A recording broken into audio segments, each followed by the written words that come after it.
জুম্মার নামাজ। সে একজন বলেছিল যে জুম্মার নামাজ এখানে এসে পড়লে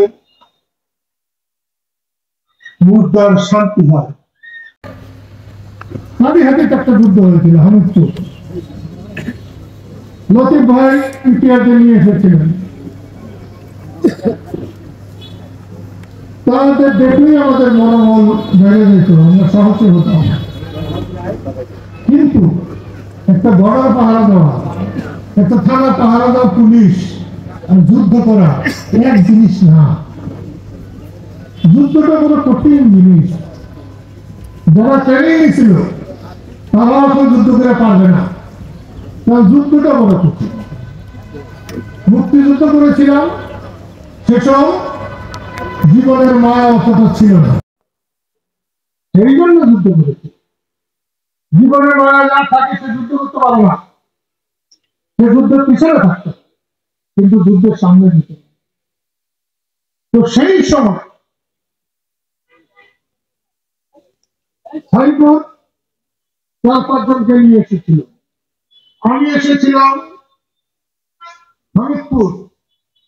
পানিহাটি যুদ্ধে কিছু অস্ত্র ফেলে দিয়েছিল, তার খবর নিয়ে এসেছিল কমান্ডার মনির, তার সঙ্গে গিয়েছিল।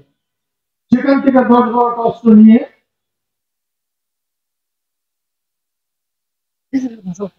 কস্তুরীপাড়া হয়ে মরিচাতে গিয়েছিলাম। সেই মরিচাতে একটা বট গাছের নিচে বসেছিল।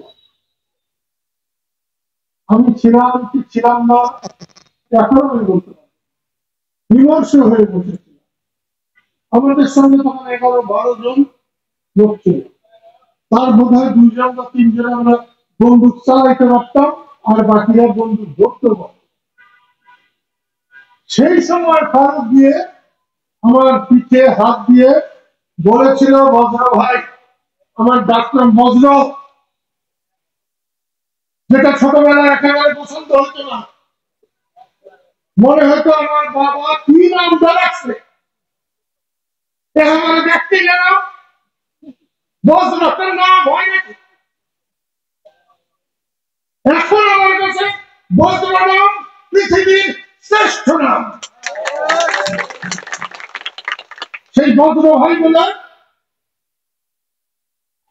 ফারুক বলেছিল, বজ্র ভাই ডরাইন না, আমি আসি আপনার সাথে। তার এই যে হাত, আমার কাছে মনে হয়েছিল বাংলাদেশের 7.5 কোটি মানুষের হাত। সেদিন থেকে আমি